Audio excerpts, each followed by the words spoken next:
অন্ধকারে থাকতে পারি না, বড় ভয়। এরে যুবক, একটু মাথাটা নত করে চিন্তা কর, ওই অন্ধকার কবরে যখন রেখে আসবে কেমনে একা থাকবি? যেই কবরে ডানে বামে মাটি, অন্ধকার, কোনো বিছানাও নাই।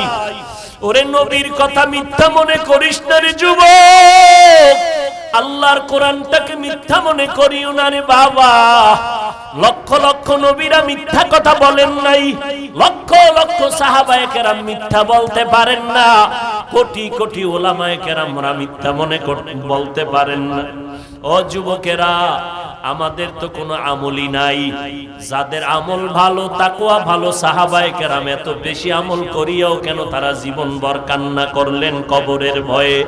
সেই হিসাবে তো তোমার আমার কান্না কইরা চিৎকার দিয়া মইরা যাওয়ার কথা, অথচ কপাল খারাপ, একবারও বাবার জন্য এক ফোঁটা চোখে পানি আসলো না রে যুবক। মায়ের বিরহে এক ফোঁটা কান্না আসলো না।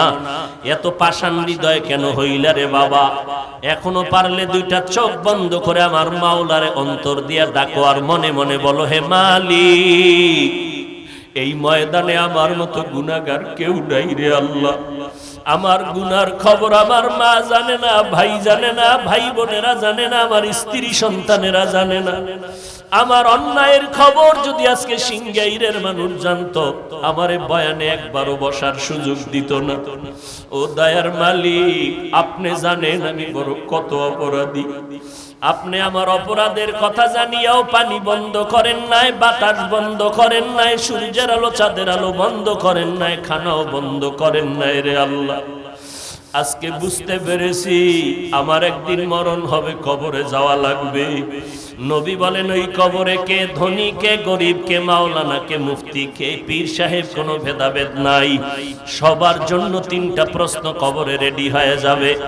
আমাকেও যেমন তিনটা প্রশ্ন করবে, আপনাদেরও তিনটা করবে। রবের পরিচয় দাও, ধর্মের পরিচয় দাও, রাহমাতুল লিল আলামিনের পরিচয় দাও। নবীজি বলেন, কারা জবাব দিতে পারবে? দুনিয়াতে যারা রবের গোলামি করে যাবে তারা কবরে গিয়া জবাব দিবে, রব্বি আল্লাহ, আমার রব একমাত্র আমার আল্লাহ। দুনিয়াতে যারা ইসলাম মেনে চলবে তারা কবরে গিয়া জবাব দিবে, দীনিয়াল ইসলাম, আমার ধর্মের নাম ইসলাম। দুনিয়াতে যারা সুন্নতের আমল করে চলবে, ও যুবকেরা, আঙ্গুলের নখগুলো কেমনে রাখবা সেখানেও নবীর সুন্নত যারা মানবে। মাথার চুলগুলো কেমনে রাখবা সেখানেও নবীর সুন্নত যারা মেনে চলবে। জুতা দুইটা পায়ে পরার সুন্নত আছে যারা মানবে। বাথরুমে কেমনে ঢুকবেন বের হবেন সেখানেও নবীর তরিকা যারা মেনে চলবে। কবরে যাওয়ার পরে নবীরে দেখাইয়া বলবে, চিনুনি। যারা নবীর সুন্নতের পাগল আর আশিক, নবীর একটা নজর দেখা মাত্র চিনে ফেলবে। ডাক দিয়া বলবি, ইনি তো আমার সে মায়ার নবী, যেই নবীরে না দেখে টুপি পরেছিলাম, দাড়ি রেখেছিলাম, মা বাবার খেদমত করেছিলাম, ওলামায়ে কেরামের কথায় নামাজ পড়েছি। আল্লাহ সাথে সাথে গাইবি আওয়াজ দিয়া বলবেন, এরে ফেরেশতা, আমার বান্দাটারে আর কষ্ট দিও না। দুনিয়াতে আমার বান্দা আমার মোহাব্বতের কারণে খাইতে পারে নাই, ঘুমাইতে পারে নাই। যখন সবাই ঘুমায় গেছে, পশু পাখি ঘুমায় গেছে, নদীর মাছও ঘুমায় গেছে, আমার এই আশেক বান্দা তখন ওযু বানাইয়া যায় নামাজটা বিছাই আমার আল্লাহর জিকির করেছে। ওই গভীর রজনীতে আমি আল্লাহকে আল্লাহ বলে ডেকেছে। আমি আল্লাহ পাকের মোহাব্বতে বান্দা ঘুমায় নাই। এখন আর দেরি না করে কবরে বেহেশতের বিছানাটা দাও, জান্নাতের সাথে রাস্তা বানায় দাও। 3.5 হাত কবরটাকে বড় একটা বালাখানা বানায় দাও। আমার বান্দা এখন ঘুমাবে কিয়ামত পর্যন্ত। নবী আফসোস করে বলেন, দুনিয়াতে যারা রবের গোলামি করবে না, আল্লাহর দ্বীন ইসলাম মানবে না, নবীর সুন্নাত মানবে না, এই সমাজে একদল কপাল পোড়া আছে, চূড়ান্ত কপাল পোড়া, নিজেও নামাজ পড়ে না, যারা নামাজ পড়ে তাদেরকেও পছন্দ করে না, নিজেও পর্দা করে না, যারা পর্দা করে তাদেরকেও পছন্দ করে না। এমন কপাল পোড়া, নিজেও মোনাজাতে কান্না করে না, যারা কান্না করে তাদেরকেও পছন্দ করে না, নিজেও পর্দা করে না, হালাল খায় না, যারা হালাল খায় তাদেরকেও পছন্দ করে না, নিজেও মসজিদে যায় না, যারা মসজিদে যায় তাদেরকে পছন্দ করে না, নিজেও নবীর সুন্নাত মানে না, যারা মানে তাদেরকেও পছন্দ করে না, নিজেও আল্লাহর জিকির করে না, যারা জিকির করে তাদেরকেও পছন্দ করে না। এমন গুনাহগার তওবা না করিয়া যদি কবরে যায়, তিনটা প্রশ্নের একটা জবাবও দিতে পারবে না। নবীজি বলেন, তখন আমার আল্লাহ গায়বী আওয়াজ দিয়া রাগান্বিত হয়ে বলবেন, এই নাফরমানের আর কোনো সুযোগ দিও না, দুনিয়াতে আমি কম সুযোগ দেই নাই। আমার দেওয়া পানি, আমার দেওয়া বাতাস, আমার দেওয়া সূর্যের আলো, চাঁদের আলো, মাছ, আমার দেওয়া জমিনের ফসল, গাছের ফল খাইয়া কত বড় নিমক হারাম, একবারও আলহামদুলিল্লাহ বলে নাই। ওলামায়ে কেরাম পায়ে ধরে ধরে নামাজের কথা বলতো, এক বেলার নামাজে মসজিদে যায় নাই। এখন আর সুযোগ দিও না, কবরে জাহান্নামের বিছানাটা দিয়া দাও, জাহান্নামের সাথে রাস্তা খুলে দাও। কবরে জাহান্নামের আগুন একটা না দুইটা না, 70 থেকে 99টা সাপ কবরে আসবে। আল্লাহর নবীকে আল্লাহ পাক বলতেছেন, নবী জানায় দেন, সর্বশেষ আমার আল্লাহ কবরের মাটিকে ডেকে বলবেন, এ কবরের মাটি, এই বেঈমান আর নাফরমানের দুই পার্শ্ব থেকে জোরে জোরে চাপ দাও। এত জোরে মাটি চাপ দিবে, পাজরের হাড়গুলো চুরমার হয়ে যাবে। অনেকে কবরের আযাব বিশ্বাস করে না। আল্লাহ মাঝে মাঝে কত কবরে আগুন দেখায় দেয়, কত কবরে সাপ বিচ্ছু ধোঁয়া দেখায় দেয়। আবার এই বাংলাদেশেই প্রমাণ আছে, কত কবরের লাশ 30 বছর পর্যন্ত তাজা ছিল, কাফনে কোনো দাগ লাগে নাই। ও আল্লাহর বান্দা, যত কবরে আযাব হলো বেনামাজিদের কবর, আর যত কবরের লাশ তাজা পাওয়া গেল সব হলো নামাজিদের কবর। হেদায়েতের মালিক আল্লাহ। ইন্নাস সামআ ওয়াল বাসারা ওয়াল ফুআদ কুল্লু উলাইকা কানা আনহু মাসউলা। আল্লাহ তাআলা বলেন, চোখের বিচার হবে, কানের বিচার হবে, অন্তরের বিচার হবে, পালাবার কোনো সুযোগ নাই। এবার বলবে, আল্লাহ আমার বিবেকের যদি বিচার করো, তোমার কাছে আমার একটা আবদার আছে। যেই মা বাবার কারণে আজ আমি বেনামাজি হইলাম, বেপরদাওয়ালা হইলাম, কোরআন পড়তে পারলাম না, ও আল্লাহ আমার মা বাবায় যদি একটু চেষ্টা করতো তো আমি পারতাম। ঠিক আছে, আমি ভুল করেছি, আমার বিবেক দিয়া সমাধান করি নাই, আজকে আমাকে শাস্তি দিবা, মেনে নিলাম। তবে আবদার, আমারে যেই শাস্তি দিবা তার ডবল শাস্তি আমার মা বাবাকে দিতে হবে। কোরআন শরীফের আয়াত, রব্বানা আতিহিম যিফাইনি মিনাল আযাব ওয়াল আনহুম লা'নান কাবীরা। খালি সন্তানের জন্য তাবিজ চান, হুজুর তাবিজ দেন, তেল ভরা দেন, পানি ভরা দেন, সন্তান ঘাড় সোজা করে চলে, বাঁকা করে মা বাবার খেদমত করে না। এই রকম এক বিচার লইয়া বাবায় গেছে গরম সাহাবী ওমরের কাছে। খলিফাতুল মুসলিমিন ওমর তো এমন ওমর, টপ লেভেলের টেরোরিস্ট, পৃথিবীর চ্যাম্পিয়ন সন্ত্রাসী, বিশ্বনবীর গর্দান কাটতে যে যায় সে বিশ্ব সন্ত্রাসী ছাড়া আর কে? সেই ওমর রাসূলের আদর্শ পাইয়া কেমন দামি হলো। ওমর যেই পথে চলে শয়তান ওই পথে চলে না। বালিশে মাথা লাগায় আধা মিনিট চিন্তা করেন তো, যেই শয়তান আল্লাহরে যুক্তি দিয়া বয় দিল, সেজদা করলো না আদম রে, কেমন বেডা ওমর যে শয়তান ভয় পায়। অর্ধজাহানের খলিফা হযরত ওমর হাতের বালিশ বানাইয়া রাস্তার মধ্যে, মাঠের মধ্যে ঘুমায়, কোনো পাহারাদার নাই। অর্ধজাহানের খলিফা ওমর, সাথে কোনো সিকিউরিটি গার্ড নাই। দুশমনেরা তরবারি নিয়ে ঘুরে, ওমরের পাইলে মেরে ফেলবে। কোথায় ওমরের সুযোগ মতো পাই না, হঠাৎ খবর পাইল ওমর একটা খোলা ময়দানে একা ঘুমায়। দুশ্মন কয় এই সুযোগ হাতছাড়া করা যায় না। তরবারিটি নিয়ে যখন দুশ্মন আগাইল, এক কদম সামনে যায়, 5 কদম পেছনে যায়, অন্তরে ভয় আর ভয় আর ভয়। ওমরের কাছে কোনো অস্ত্র নাই, এরপরও দুশ্মন কেন ভয় পায় বুঝি না। আমরা হুজুরেরা ফকিন্নির দল, আমগো টাকা নাই পয়সা নাই, মাদ্রাসা চালাই, দুনিয়া মানুষের আমগো দান সৎকা করে, আমাদের যাকাতের টাকা দেয়, আমাদের মাদ্রাসায় দান করে তো মাদ্রাসা চলে, আমাদের ইমামতি চলে মানুষের বেতন দিয়া, মানুষ বেতন দেয় তো আমাদের ইমামতি চলতেছে। আমরা চূড়ান্ত ফকিন্নি। আবার অনেক জাতি ভাইরা আমরা ভিক্ষা করে খাই।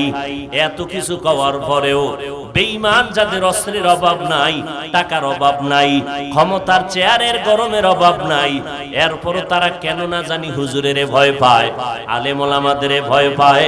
যদি ভয় না পাইতো আলেমের লিস্কি নাস্তিকেরা করতো না। আমরা হিন্দুদের বিরুদ্ধে কখনো এই স্লোগান নাই, আমরা হিন্দুদের বিরুদ্ধে কোনো বয়ান করি না, খ্রিস্টানের বিরুদ্ধে কখনো বয়ান করি না। কেন করমু? টাইম কই? ওরে মুসলমানেরই তো সাইজ কইরা টাইম পাই না, 12 মাস শেষ। ফজরের পরে বয়ান, জহুরের পরে বয়ান, আসরের পরে বয়ান, মাগরিবের পরে বয়ান করলাম কেরানীগঞ্জ। এইভাবে প্রতিদিন বয়ান চলে 12টা মাস। বৃষ্টি নাই, রৌদ্র নাই, পায়ে ধরে ধরে ধরে ধরে বয়ান করি। মনে হয় যেন আমি আপনার টাকার কেনা গোলাম। একটা কথা উচ্চ কণ্ঠে বলি না, মাথাটা নত কইরা বারবার পায়ে হাত দিয়া বারবার বলি, ভাইজান 5 ওয়াক্ত নামাজ পড়েন, মা বাবার খেদমত করবেন, নবীর তরিকা মতো ব্যবসা করেন, স্কুলে পড়েন, কলেজে পড়েন, চাকরি করেন, ব্যবসা করেন, নবীর তরিকা মতো 5 বেলার নামাজ পড়েন। এত পায়ে দরিয়া বলার পর 2-1টা কথা গরম হইয়া গেল নাকি? আবার মাঝে মাঝে ক্ষমা চাই। ভাইজানেরা মনে কোনো কষ্ট নেবেন না, ক্ষমা করবেন। আবার মোনাজাতে আল্লাহর দরবারে হাত তুলে ক্ষমা চাই, আল্লাহ মেহেরবানি করে জীবনের গুনাহ মাফ করে দেন, আজকের বয়ানের ভুল ত্রুটি মাফ করে দেন। এত বিনয় হইয়া বলার পর এরপরও 12টা মাস বয়ানে মুসলমান নামাজি হয় না। মুসলমানের সংখ্যা বাড়তেছে, মসজিদে জায়গা নাই, 1তলা মসজিদ, 2তলা, 3তলা, 4তলা, মেইন রোড পর্যন্ত ব্লক হইয়া যায়। গুলশানে জুমায় যাই, 11টার আগে পুরা রোড ঘাট ভর্তি হয়ে যায়। মসজিদে মুসল্লি এত বেশি, কিন্তু দেখলাম তাকাইয়া কপাল বড় খারাপ। জুমায় ঢুকলো, ইমাম সাহেবের সাথে 2 রাকাত নামাজ, আগেও সুন্নাত পড়ে না, পরেরটাও পড়ে না। সালাম ফিরানের পরে এত জোরে দৌড় দিছে, আর একজন আর জুতা নিয়ে ঘরে হাজির। ধরা খাইলে কয় টেস্ট করে দেখলাম। টের পাইছেন নি? মসজিদ ভরা মুসল্লি। আপনাদের এলাকায় জুমার দিন, আজকে জুমা গেছে, মুসল্লি কম না বেশি? এই মুসল্লিগুলি কোথার থেকে আসছে? ওই সাটুরিয়ার থেকে না? তাহলে ওই ঢাকা কোথার থেকে আসছে? এই এলাকা। এরা ফজরে চুরি করতে গেছিল, তো ফজরে মসজিদে আইলো না কেন? আবার জুমা ফইরা দৌড়, আসরে নাই কেন? রাসূলের ভবিষ্যৎবাণী কিয়ামতের আলামত। মসজিদ বাড়বে, টাইলস হবে, মোজাইক হবে, মানুষের অন্তর সুন্দর হবে না। কয়েকদিন আগে আপনারা দেখছেন না, সভাপতি তাও পুরা পাওয়ার পায় নাই, ভার প্রাপ্ত। মসজিদের খাদেমের ধুমধাম ফিডাইয়া এবার গোষ্ঠী শুদ্ধা সব রসাতলে গেছে। মাইক দইরা মাপ চাইলো, চাওয়ার পরে এমন বউ গাইলে গ্যাসও কামাত বাড়ি করতে হয়। খবর নাই, ফেসবুক চালান আপনারা, আমি কেমনে কই? এই হলো দুনিয়া। এবার চিন্তা করেন যে আমাদের মুসলমানের কি হালাত। অন্যদের বয়ান করব কখন? অথচ এই সব বাদ দিয়ে আমারে যদি 6 মাসের জন্য হিন্দুদের মন্দিরে বসায় দিতা, 6 মাসে সব দেশের হিন্দু কালেমাওয়ালা হয়ে যেত ইনশাআল্লাহ। আমরা মুসলমান হেদায়েতে আসি না কেন? ওই নামাজ না পড়লেও যে মনে করে হুজুর গো থেকে আমগো দিল পরিষ্কার, এই জন্য হেদায়েত হয় না। সে তো মনে করে আমি তো মুসলমান, আমি তো হুজুরের থেকে ভালো। তাহলে হুজুরের বয়ান জীবনে আর কলবে ঢুকবে না, কারণ সে নিজেকে মনে করে হুজুরের থেকেও কি ভালো। তো ও হুজুরের বয়ান জীবনে অন্তরে ঢুকবে না, এই জন্য হেদায়েত হয় না। একটা হিন্দু মসজিদের কিনারা দিয়া যদি যায় মাথা নত করে, মহিলারা গেলে কাপড় টেনে দেয়, আর আমগো আম্মা জানেরা বোনেরা ওড়না টানবে কসু, গলার মাফলা বানাইয়া টান টান করে হেঁটে যায়। স্বাধীন দেশ, কথা বললেই তোমার বিপদ। কি বয়ান শুনবেন বলেন? কোন লাইনে বয়ান করলে মানুষ হেদায়েতে আসবে বলেন? নবীর ওয়াজে হেদায়েত না পাইলে আমার ওয়াজ তো টাইমই নেই। এর পরেও আমরা আশা ছাড়ি নাই, একটা বান্দাও যদি তওবা করে এটাই আমাদের জীবনের সার্থকতা। আলহামদুলিল্লাহ ফায়দা হচ্ছে তো। বহু যুবক আলহামদুলিল্লাহ স্কুলে পড়ে, কলেজে পড়ে, কিন্তু 5 বেলার নামাজ বাদ দেয় না। আছে না নাই? এটা ওয়াজের ফসল, তাবলীগের ফসল, আল্লাহ ওয়ালাদের বরকত। এই ওয়াজ মাহফিলও যদি বন্ধ হয়ে যাইতো তাহলে আমরা উপরে মানুষ কুত্তার থেকেও খারাপ হয়ে যেত। উপরে ফিটফাট, ভিতরে কুকুরের থেকেও খারাপ, হিংস্র জানোয়ারের থেকেও অন্তর খারাপ হয়ে গেছে আমাদের। ভাই ভাইরে চাই মেরে ফেলবে। এই সোনার বাংলায় কি দেখেন নাই বলেন? মা নিজের সন্তান ফ্রিজে আটকায় মেরে ফেলাইছে। এই সোনার বাংলায় কি দেখতে চান? বাবা নিজের মেয়েটাকে হোটেলে রাখছে, রাইখা কয় আজকের জন্য তুই স্ত্রী। এ তো সোনার বাংলার খবর। হাটহাজারী থানায় এই কয়েক মাস আগে, 1 বছর হয় নাই, হাটহাজারী থানা চট্টগ্রাম, 2 ভাই ভাগে টাকা দিয়ে একতলা ছাদ দিয়ে বিল্ডিং করছে। 2 ভাই 2 পাশে থাকে। এবার ডানা কাটা ফরি আনছে না ঘরের ভিতরে বিয়ে কইরা, এমন ডানা খাইটা দিছে। ও ডানা কাটা ফরি নিয়ে আইছে, সুন্দরী রূপসী বিশ্ব সুন্দরী।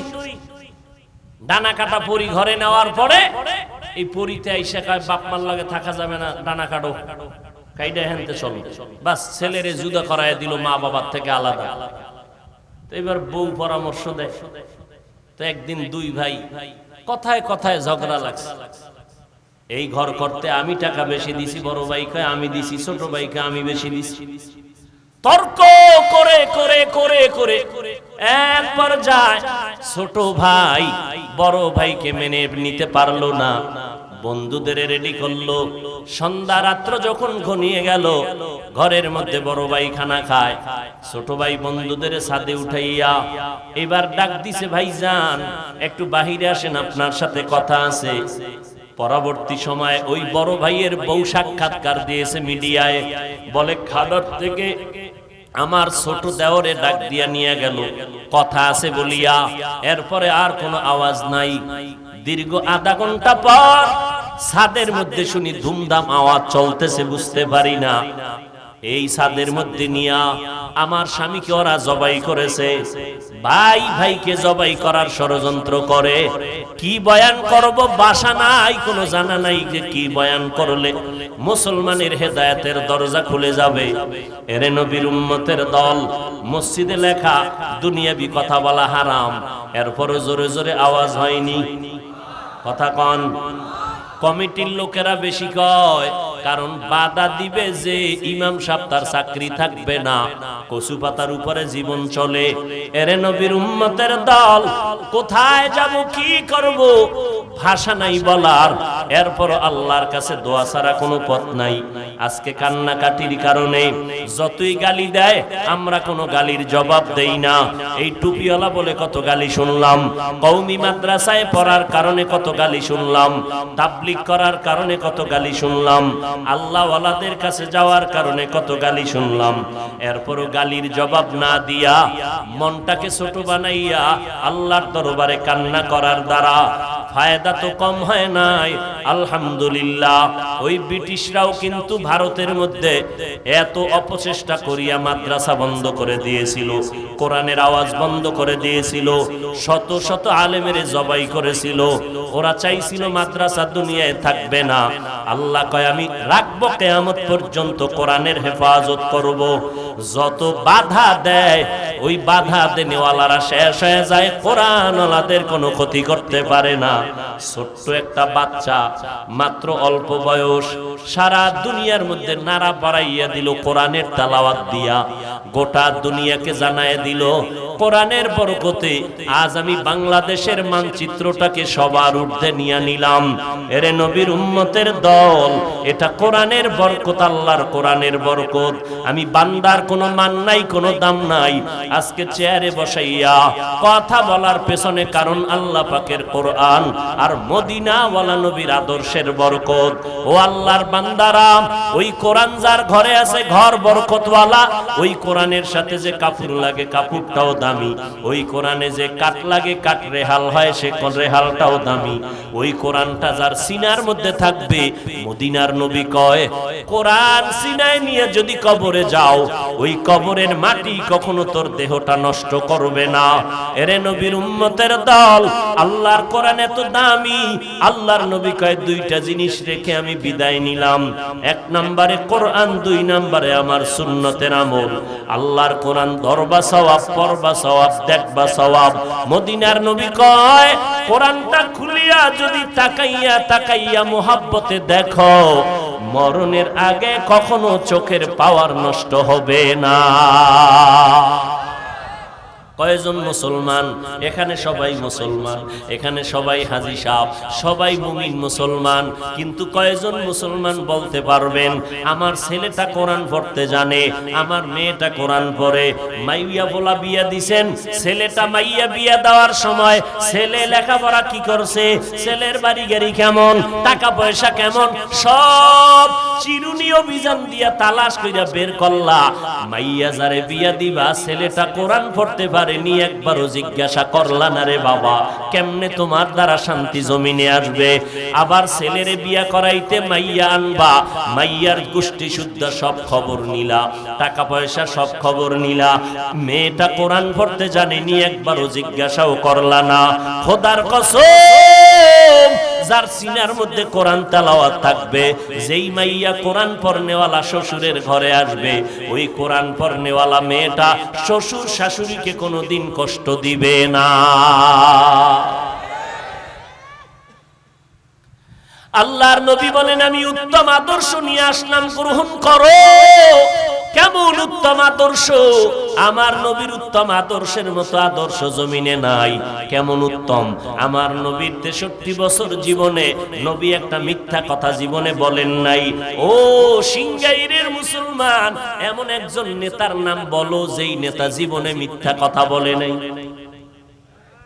হ্যাঁ, হুজুর জীবনে নি ওয়াজে ঢুকছি মিশা কইয়া, বের হইয়া আবার মিশা।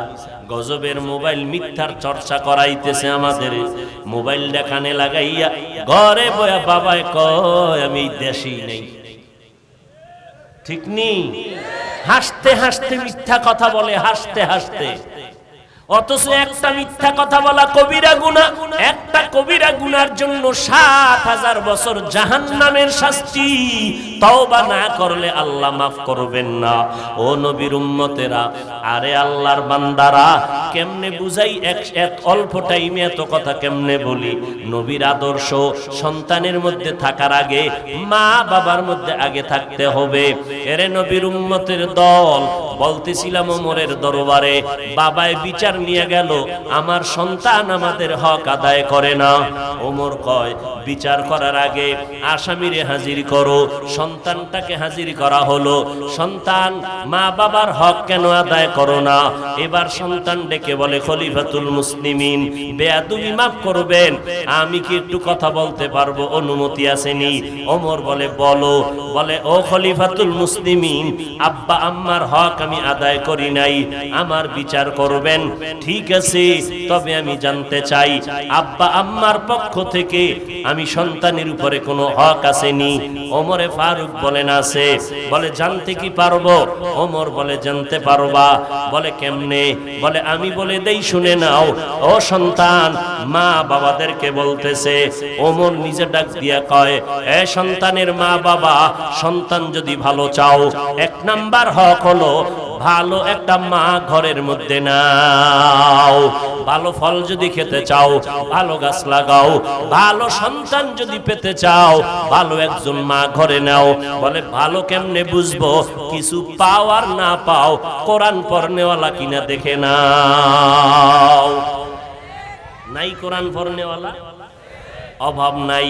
এরে নবীর উম্মতের দল। ওমর বলে 1 নাম্বার হক হলো ভালো মা ঘরে নিবে। সন্তানটা ডেকে বলে, খলিফাতুল মুসলিমিন, আমার আব্বাজান প্রথম হকটা আদায় করে নাই। একটা বিধর্মী কন্যা সন্তান বিয়া করে ঘরে আনলো, ভালো মা ঘরে আনে নাই। চরিত্রহীনা মা ভালো মা ঘরে আনতে পারে নাই। ওমর বলে 2 নাম্বার হক, ও সন্তানের মা বাবা, সন্তান যদি ভালো পেতে চাও, আল্লাহর দরবারে দোয়া করো। ইব্রাহিম নবী আল্লাহর দরবারে দোয়া করলেন, রব্বি হাবিলি মিনাস সালিহিন। আপনারা আল্লাহর দরবারে দোয়া করবেন, রব্বানা ইন্নাকা সামিউদ দুআ। আল্লাহর দরবারে নেককার সন্তান চাওয়া লাগবে, আল্লাহ নেককার সন্তান দান করবে। কয়েক মাস আগে, বেশি দিন হয় নাই, ঢাকা বাড্ডা থানার মধ্যে দুর্ঘটনা হলো। 2টা বড় বড় সন্তান, শিক্ষিত শয়তান রাইখা বাবায় মারা গেল। ওই সন্তান 2টা বাবার রেখে যাওয়া কোটি কোটি টাকা নিয়া সারাটা দিন ঝগড়া করলো। বাবার লাশটা পড়ে রইল, 24টা ঘন্টা গেল, লাশটা দাফন করার সময়টাও পায় নাই। ও সিংগাইরের মুসলমান, এমন কুলাঙ্গার সন্তান জন্ম দিয়া কি লাভ হবে বলো? আর এমন কুলাঙ্গারের বাবা দাবি কইরা কি লাভ হবে বলো? অথচ কত যুবকের ব্যবহারে কলিজা ঠান্ডা হয়ে যায়। ও যুবক, কি পড়ো? বলে আমি বিএ পাস করছি, স্কুলে পড়ি, কলেজে পড়ি, আমি ডাক্তারি পড়ি। ব্যবহার এত সুন্দর, 5 বেলার নামাজ পড়ে, এলাকার মুরব্বীরা কলিজা দিয়া দোয়া করে। যুবকটা স্কুলে পড়লে কি হবে, কলেজে পড়লে কি হবে? ব্যবহারটা কলিজা ঠান্ডা করে দেয়। ওই সন্তান শুধু একা দোয়া পায় না, ওর মা পর্যন্ত দোয়া পায়, ওর বাবা পর্যন্ত দোয়া পায়। এই জন্য আমি সারা বাংলাদেশে ঘুরে ঘুরে বলি, আমি বয়ান করিয়া কাউকে এই কথা বলি না, সবাই স্কুল ছেড়ে মাদ্রাসায় আসো, কলেজ ভার্সিটি ছেড়ে দাও, আমগো মতো হুজুর হও, একবারও আমি বলি না। বরং স্কুলে যারা পড়েন তাদেরকে আমি গ্যারান্টি দিয়া বলবো, স্কুলে লেখাপড়া বন্ধ করবা না। যারা কলেজে লেখাপড়া করো, কলেজের লেখাপড়া বন্ধ করবা না। কেউ যদি বুঝায়, খবরদার ওই লেখাপড়া ছাড়িয়া আসবা না। আমাদের মাদ্রাসা লাইনে তোমার মতো সন্তান দরকার নাই, কারণ আমার মাদ্রাসায় আলেম ওলামা মুফতি মুহাদ্দিসের অভাব নাই, কিন্তু আমার অভাব হইল দেশের মধ্যে আদর্শবান ডাক্তারের অভাব। আমার দেশে মুসলমান ইঞ্জিনিয়ারের অভাব। আমার দেশে মুসলমান আদর্শওয়ালা এমপি মন্ত্রীর বড় অভাব। আমার দেশে আদর্শবান মুসলমান এসপিডিসি ওসি সাহেবের বড় অভাব। ওখানে লেখাপড়া করো, আদর্শবান ডাক্তার হও, আদর্শবান ইঞ্জিনিয়ার হও, স্কুল কলেজে লেখাপড়া করে আদর্শবান একজন ডিসি হও, এসপি হও। যদি আজকে আমার জেলা সারা বাংলাদেশের ডিসি এসপি আদর্শবান মুসলমান কোরআন পড়নেওয়ালা আদর্শবান হইতো, আমাদের বয়ান করতে এত পেরেশানি করতে হতো না। পেরেশানি হতে হতো, গান বাজাইতে অনুমতি লাগে না, ওয়াজের অনুমতি নিতে নিতে চামড়া শেষ হয়ে যায়, এত ওয়াজ লাগবে না। ওরে আল্লাহর বান্দা, এই ওয়াজের মাধ্যমে আমরা কাউকে গালি দেই না, বরং পায়ে ধইরা ধইরা ধইরা ধইরা বিনয়ের সাথে বয়ান কইরা বুঝাই। সুদ খাইও না, ঘুষ খাইও না। র্যাব, আর্মি, পুলিশ, বিডিআর, সরকার মিলিয়া এই বাংলাদেশে মদ বন্ধ করতে পারে নাই, গাঞ্জা বন্ধ করতে পারে নাই, তাস আর জুয়া বন্ধ করতে পারে নাই। এদেশের ওলামায়ে কেরামের কান্নার বয়ানের কারণে এই জমিন থেকে লক্ষ লক্ষ গাঞ্জাখোরেরা গাঞ্জা ছেড়ে দিছে, জুয়াখোরেরা জুয়া ছেড়ে দিছে। আজকে 5 বেলার নামাজি আদর্শবান সন্তান হয়েছে, ঠিক কিনা বলে? আমরা পাও ধরে বয়ান করি, আমরা কেউরে বেত্রাঘাত করতে বলি না। এরে ভাই, যুবক ওমরের কথাগুলো দাঁড়াইয়া শুনতেছে। ছেলেটা বলে, ওমরে ফারুক খলিফাতুল মুসলিমিন আমার আব্বার দ্বিতীয় হকটাও আদায় করে নাই। 3 নাম্বার হক, সন্তান যখন গর্ভে আসবে মা বেশি বেশি আল্লাহর কাছে দোয়া করেন, বেশি বেশি আমল করবেন। আমার আম্মা জান আমি গর্ভে থাকা অবস্থায় আমল কি করবে জানা নাই। ওমর বলেন, এরপরের হক, সন্তান দুনিয়ায় যখন ভূমিষ্ঠ হবে মদিনাওয়ালা নবীর তাবিজ লাগাইয়া দাও। ডান কানে আরবি আজানের আওয়াজ দাও, বাম কানে আরবি ইকামতের আওয়াজ দাও। সন্তান বলে, খলিফাতুল মুসলিমিন আমার আব্বা জান এই হকটাও আদায় করে নাই। ওমর বলে, তারপরের হক হলো 7 দিনের দিন সন্তানের চুল ফালাইয়া দাও, এরপরে সন্তানের পারলে আকিকা করাও এবং সুন্দর একটা নাম রাখো, যেই নামটা দিনের সাথে মিলে যাবে আল্লাহওয়ালাদের সাথে।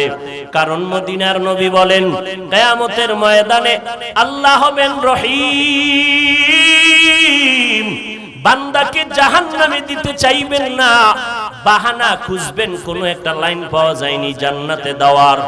দেখবে বান্দার নেক আমল নাই জান্নাতে দেওয়ার মতো, আল্লাহ শেষ পর্যন্ত খুঁজে দেখবে বান্দার নামটা ইসলামের লাইনে আসেনি, আমার কোনো খাস বান্দা কোরআনওয়ালার সাথে মিল আসেনি।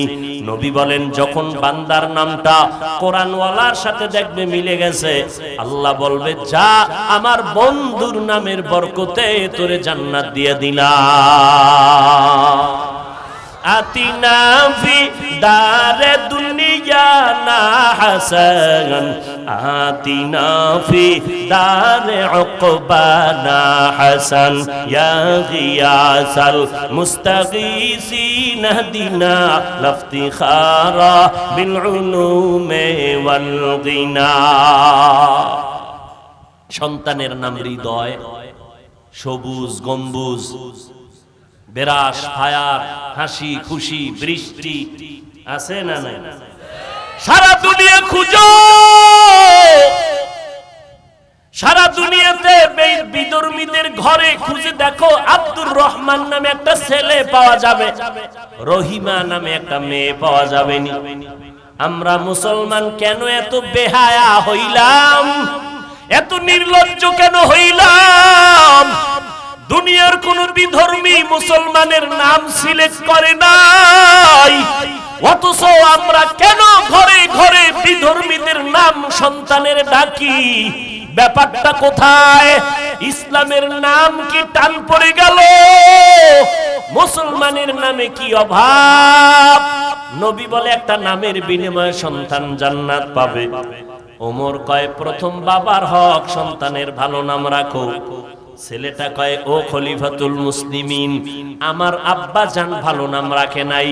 কয়, তোর নাম কি? কয়, জউল, জিম আইন লাম, জুয়েল কোয়েল দোয়েল নাম, যেই নাম বলার দ্বারা গজব নেমে আসবে, অহরহ গজব। বড় দুঃখ লাগে রে বাবা, রাগ করতেছেন হয়তো বা রাগ করবেন, কিন্তু আমি আমার স্বার্থের জন্য বলি না, জাহান্নামের আগুন থেকে বাঁচানোর জন্য বলছি।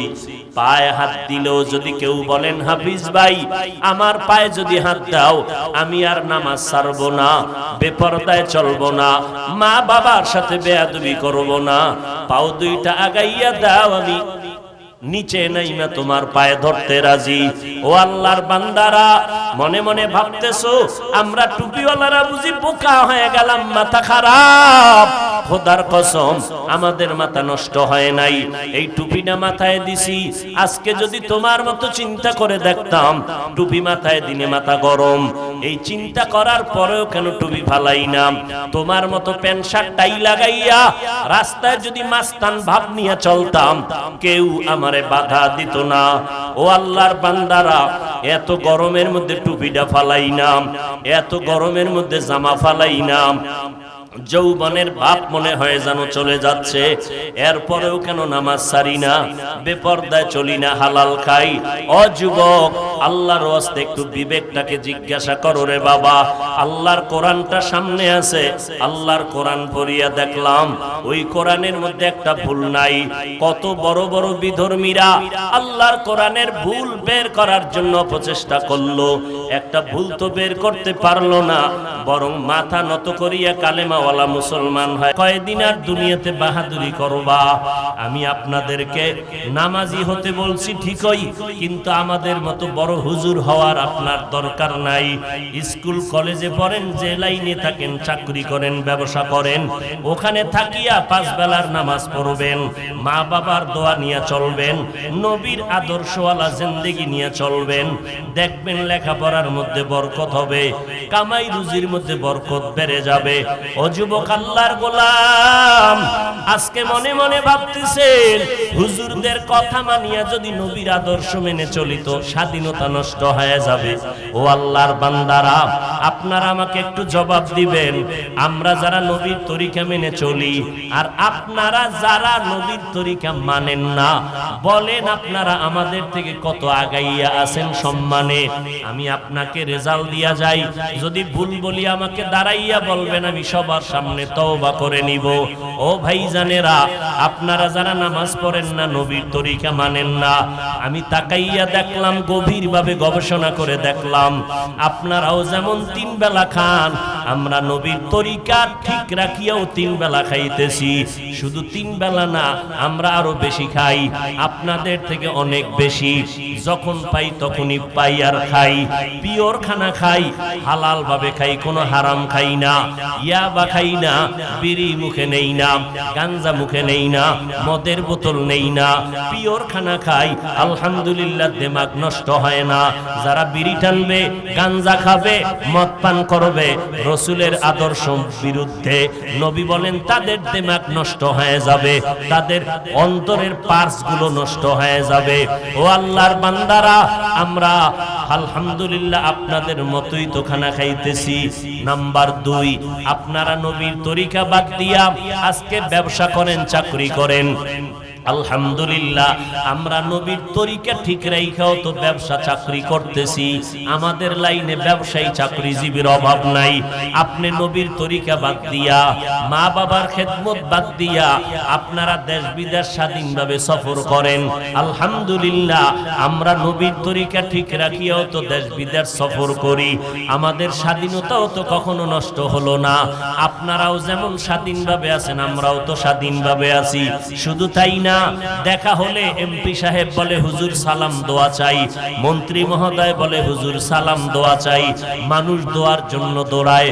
তাহলে নবীর তরিকা মানার কারণে তো আমগো স্বাধীনতা নষ্ট হয় নাই। এইবার 2 নাম্বার, আপনার বিবেকের জিজ্ঞাসা করব, আমার মতো হুজুর না, মাওলানা না, আপনার লাইনে জেনারেল লাইনের মানুষ, সাধারণ মানুষের মধ্যে নজর করেন। আপনার মতো বান্দা স্কুল কলেজে পড়ে, নামাজি অভাব নাই। আপনার মতো বান্দা র‍্যাব, আর্মি, পুলিশ, বিডিআরের চাকরি করে, 5 ওয়াক্ত নামাজি আছে না নাই?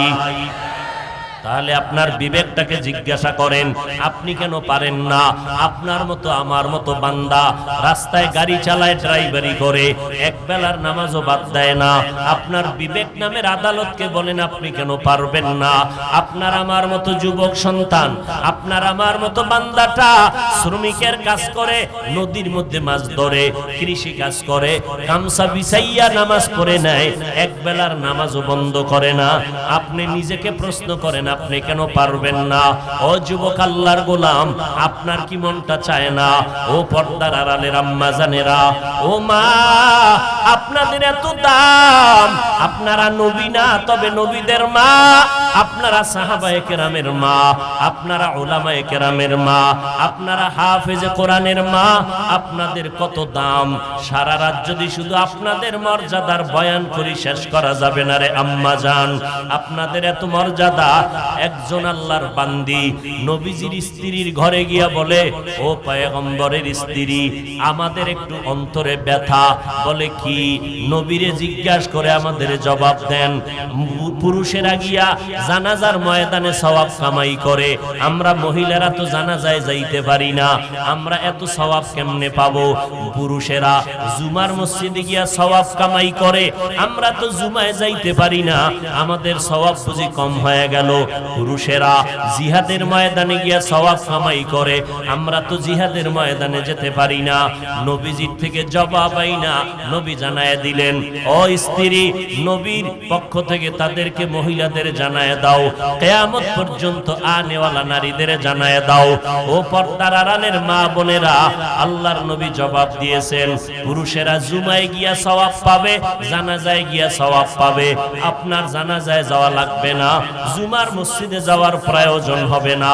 ঘরের মধ্যে থাকিয়া স্বামীর মাল হেফাজত করবেন, সন্তানগুলো আদর্শওয়ালা বানাবেন, স্বামীর জন্য দোয়া করবেন, পর্দা রক্ষা করে চলবেন। যদি ঘরের মধ্যে বসিয়া নির্জন জায়গায় নামাজ পড়েন, মদিনার নবী বলেন, পুরুষেরা জিহাদের ময়দানে আর জানাজার ময়দানে জুমার মসজিদে গিয়া যেই পরিমাণ সওয়াব পাবে, আল্লাহ তাআলা নারীদেরকে ওই সওয়াব ঘরের মধ্যে দান করে দিবে। এরপর আমগো একদল হুজুরেরা পাগলের মতো হয়ে গেছে আম্মাজানদেরকে রাস্তায় নামানোর জন্য। এই জন্য আমি মাঝে মাঝে বলি, আওয়ামী লীগওয়ালারা ইসলামের ব্যানার টানাইয়া মানুষের ধোকা দেয় না, বিএনপি ওয়ালারা ইসলামের ব্যানার টানাইয়া মানুষের ধোকা দেয় না। তারা বলে না আমরা ইসলামের ব্যানার লাগাইছি, আসো আমরা ইসলাম কায়েম করব। আওয়ামী লীগওয়ালারাও বলে না। অতএব তাদের নিয়ে টেনশন নাই, টেনশন আমাদের তাদেরকে নিয়ে যারা ইসলামের ব্যানার টানাইয়া আবার বলে আমি মাওলানা, আমি বড় ডক্টর, আমি বড় একজন আলেম, আলেমের নাম নিয়া বক্তা হইয়া চেয়ারে বৈশা উম্মতের সামনে বয়ান করে কয় নবীরাও ভুল করেছেন, আল্লাহ নবীদের দিয়া ভুল করাইছেন। তখন বড় সমস্যায় পড়ে যায় যখন একজন আলেম নামদারি স্টেজের মধ্যে বৈশা মানুষের কয় কোরআন শরীফের মধ্যে ভেজাল আছে। ও ভাইজানেরা, এই কথাগুলো তো ইন্ডিয়ার খবর না, সোনার বাংলার তাজা খবর। বেশি এক বছরও হয় নাই, কয়েক মাস আগের খবর শুনাইতেছি। ইউটিউব সার্চ দিয়া বের করো ওই বক্তা কারা। এই ময়দানে আইসা বলে কাজা নামাজ পড়া লাগবে না, বক্তা হইয়া বলে নফল ইবাদত লাগবে না, বক্তা হইয়া বলে জুমার আগে সুন্নাত লাগবে না, বক্তা হইয়া সাধারণ মানুষের বয়ান দিয়া বলে বেশি বেশি নফল ইবাদতের দরকার নাই। এইভাবে কথা বলিয়া বলিয়া উম্মতের বিভ্রান্ত করে। আমাদের টেনশন হলো ইসলামের ব্যানারওয়ালা ধোঁকাবাজ মুনাফিকের নিয়া। ১৫০০ বছর আগে মদিনাওয়ালা নবী বলছেন, এই উম্মতেরা, আলেম দেখলে যাইও না, সাবধান। এই জমিনের মধ্যে একদল উলামা থাকবে চূড়ান্ত খারাপ, আর একদল উলামা থাকবে চূড়ান্ত ভালো।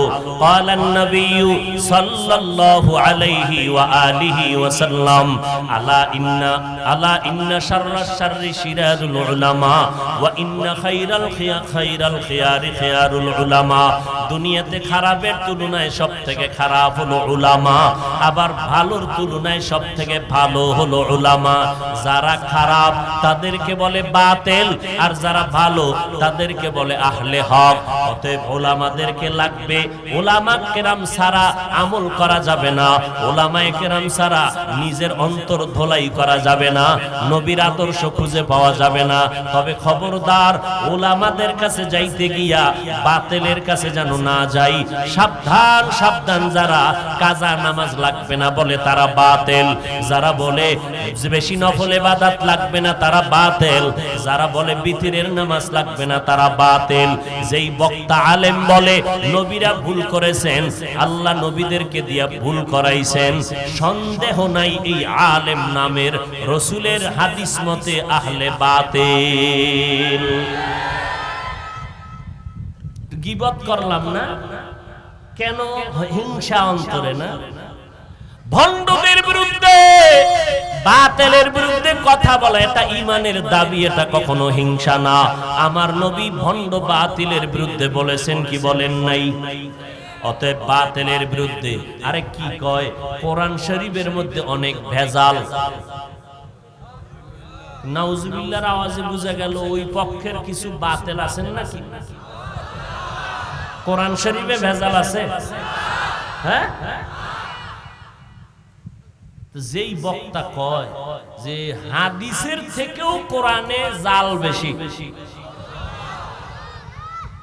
এবার কোন দেশে আছেন চিন্তা করেন।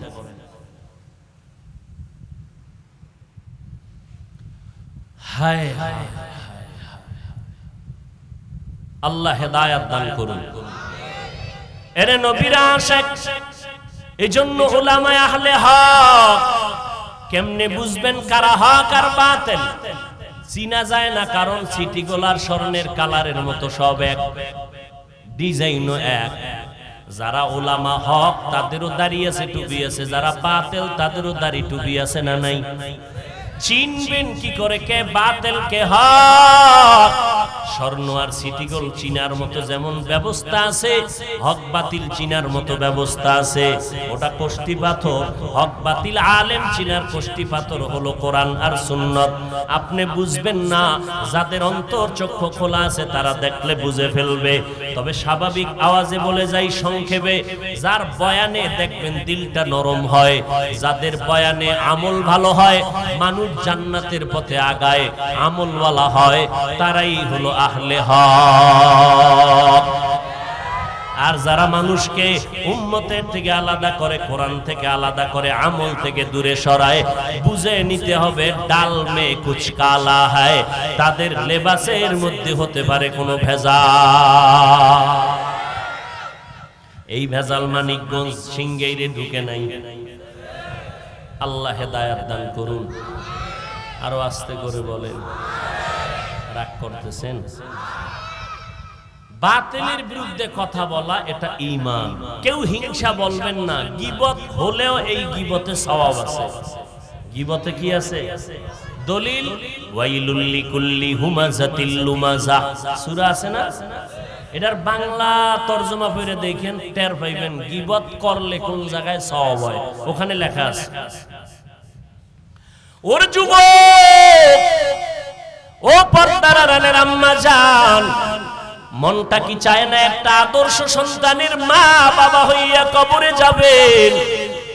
যদি মনেই চায়, এখন থেকে তৈরি হয়ে তওবা করেন। আল্লাহ তো দরজা খুলে রাখছেন। হাল মিন তাইবিন, ও বান্দা যারা তওবার নিয়ত করেছ আমি দরজা খুলে দিলাম, তওবা করো। পাহাড় সম পরিমাণ যদি গুনাহ করো, আমি আল্লাহ তওবার বিনিময়ে সব গুনাহ মাফ করে দিব। ও বান্দা আমার দরবারে ফিরে আসো। ও যুবক ভাইরা, কয়দিন আর দুনিয়াতে বাঁচবেন? এই মহামারী করোনায় কত প্রাণ চলে গেল, এমন কোন দিন নেই যুবকের লাশের খবর নাই। ও যুবক, পানির নিচে যুবকের লাশ, গাড়ির নিচে যুবকের লাশ। কয়দিন আর দুনিয়াতে বাঁচবি রে যুবক? এখনো সময় আছে, তওবা করে নাও। মনে করছো মাত্র 25 বছর বয়স, আরো 25 বছর বাঁচবো, গ্যারান্টি আসেনি? তাহলে হিন্দি গানের তার লাগাইয়া ঘুমাও, ভয় লাগে না যে ঘুমের মধ্যে যদি আজরাইল আইসা হাজির হয়? মদিনার নবীর তরিকারে জবাই করেছো রে যুবক। বেঈমানের পা চাটা গোলাম হইয়া মাথার চুলগুলো কেটে ইন্দুর আর বান্দরের সাইজ ধরলি কেন রে বাবা বলো? নবীরে চিনো নাই, নবীর মহব্বত অন্তরে জমা করতে পারো নাই। যদি আমার নবীরে চিন্তা, ১৫০০ বছর পরে আমার নবীর আদর্শ দেইখা কত হিন্দু কালেমা পড়লো, কত খ্রিস্টান কালেমা পড়লো। দুঃখ লাগে মুসলমানের সন্তান সে নবীরে চিনে না। কেমন মায়ার নবী আমার, কেমন দয়ার নবী আমার, যেই নবীর কোনো গুনাহ নাই, এরপর নবী সারা রাত ইবাদতে কান্না করেন।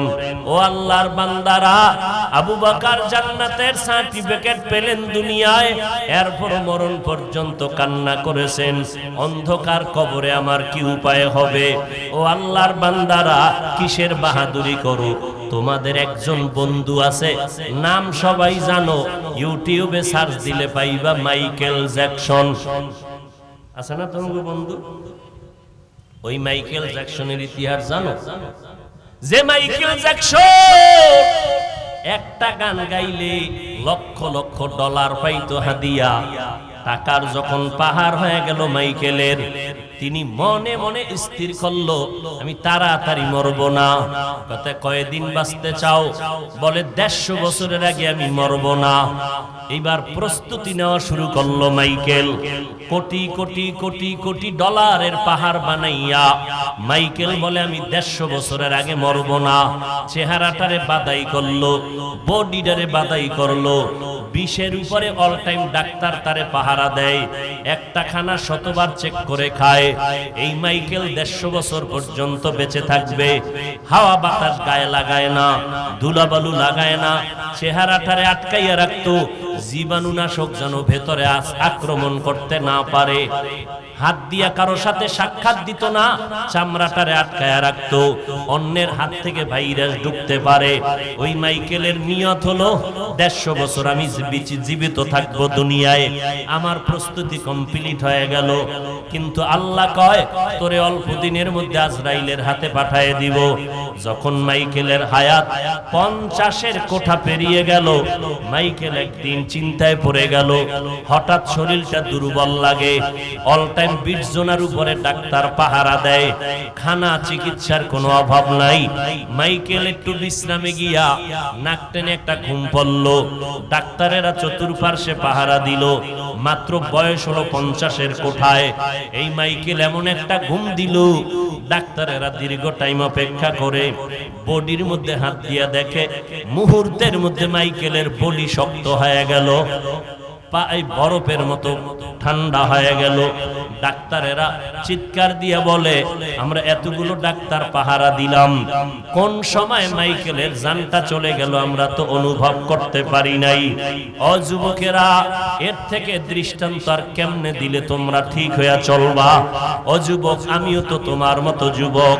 ও আল্লাহর বান্দারা, আল্লাহর মুহাব্বত নিয়ে বলতেছি, আজকে টুপিদারির কারণে, নামাজের কারণে সম্মান কমে নাই, দুনিয়ার স্বাধীনতাও নষ্ট হয় নাই। ভাইজান, তুমি স্কুলে পড়ো, কলেজে পড়ো, পায়ে হাত রেখে বলছি, তবে 5 বেলার নামাজটা পড়িও, মা বাবার দোয়া নিয়ে চলিও। কারণ আজকে আমি চেয়ারে বৈশা বয়ান করি, আমার মা বাবার চোখের পানি আর দোয়া ছাড়া হইতে পারতাম না। তুমি আমি যত টাকার মালিক, বাড়ি গাড়ির মালিকের বড়াই করি, খোদার কসম মা বাবার চোখের পানি আর দোয়া ছাড়া হতে পারো নাই। তুমি পরীক্ষায় ভালো নাম্বার পেয়েছো, মা বাবার দোয়ার ফসল। ওই মা কত কলিজা দিয়ে তোমার আমার জন্য দোয়া করেছে।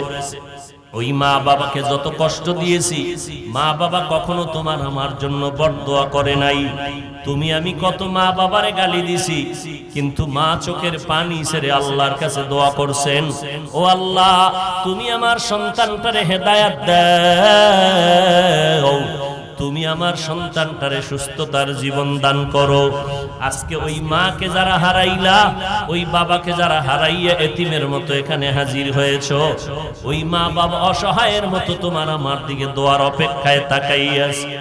ও যুবক, ওই মাকে যারা কষ্ট দিয়া চোখের পানি ফালাইছো, এখনো যদি বেঁচে থাকে, সময় থাকতে মায়ের কাছে গিয়া দোয়া নিও, আর বলিও মা তোমার দোয়া ছাড়া আমি আগাইতে পারবো না, যতই বাহাদুরি করি টাকার বলে আগাইতে পারবো না। মা তুমি আমার মাথায় একটু হাত দিয়া দোয়া করে দাও। আল্লাহর শপথ, মা যদি মাথায় হাত দিয়া দোয়া করে দেয়, সাথে সাথে আরশে আজিমে কবুল হয়ে যাবে। মাকে গিয়া বলবা মা আজকে ওয়াজ মাহফিলে গেলাম, সবাই মুনাজাত ধরলো, আমিও মুনাজাত ধরলাম, কিন্তু আমার চোখে পানি আসলো না কেন? আল্লাহ গুনার কারণে বেজার হয়ে গেছে, তুমি না জানি আমার উপরে কষ্ট পেয়ে আসো। আজকে তুমি দোয়া করিয়া দাও। আজকে আমি তওবার নিয়ত করে ফেলেছি, মরিয়া গেলে যাব, হায়াতের মালিক আমার আল্লাহ, রিজিকের মালিক আমার আল্লাহ, ইজ্জতের মালিক আমার আল্লাহ। অতএব আমি দুনিয়ার কারো ভয় আর নামাজ ছাড়বো না, নবীর তরিকার উপরে চলবো, মা বাবা তোমার খেদমত করে চলবো, ওলামায়ে কেরামের দোয়া নিয়ে সুন্নতের আমল করব। দেশ এবং জাতির বিরুদ্ধে কোনো ষড়যন্ত্রে লিপ্ত হব না, অন্যায়ভাবে কারো উপরে জুলুম করব না, কারো হক নষ্ট করব না, মিথ্যা কথা বলবো না, কারো ক্ষতি করার চেষ্টা করব না। ও আল্লাহর বান্দারা, তওবার নিয়ত এখনো করতে পারো, না হয় দুনিয়ার থেকে যেদিন বিদায় হয়ে যাইবা। আজকে আমি বক্তা হয়ে এখানে বসছি, আপনারা শ্রোতা। আমার ডানে বামে সামনে ভক্তবৃন্দের অভাব নাই, আপনারও দেখতেছেন টাকা পয়সা ভক্তবৃন্দের অভাব নাই। কিন্তু একবারও কি চিন্তা করেছেন যেদিন চক্ষু দুইটা বন্ধ হয়ে যাবে, আমি হাফিজুর রহমানকে যেমন 3টা সাদা কাফন দেওয়া হবে, আমার গায়ের গেঞ্জিটা বেলেট দিয়া আমার আপনজনেরা কেটে কেটে রেখে দিবে, ওই বাজারে গিয়া 3টা পাতলা সাদা কাফন এনে প্যাকেট বানায় দিবে। আপনি শ্রোতা গরিব, আপনাকেও 3টা সাদা কাফন পরায় দিবে। কে ধনী কে গরিব কোনো ভেদাভেদ রাখবে না। ধনীর জন্য যেমন 3টা কালা সাদা কাফন, আপনারও 3টা সাদা কাফন। ইমাম সাহেবের যেমন 3 কাফন, মুক্তাদিরও তেমন 3 কাফন। ডাক্তারেরও যেমন কাফন কালার এক, রোগীর জন্য তেমন কাফনের কালার এক। ওই কবরের মধ্যে যখন নিয়ে যাবে, ওই কবরে পাড়াইয়া মাটি দিয়ে সব বিদায় হয়ে যাবে। মনে মনে ভাবছিলাম আমার কত আপনজন কত বন্ধু আমার সাথে যাবে, কিন্তু আমার আপনজনেরা সব আমাকে একা বাঁশবাগানে ফালাইয়া চলে গেল। নবীজি বলেন ওই কবরে এখন কেউ নাই,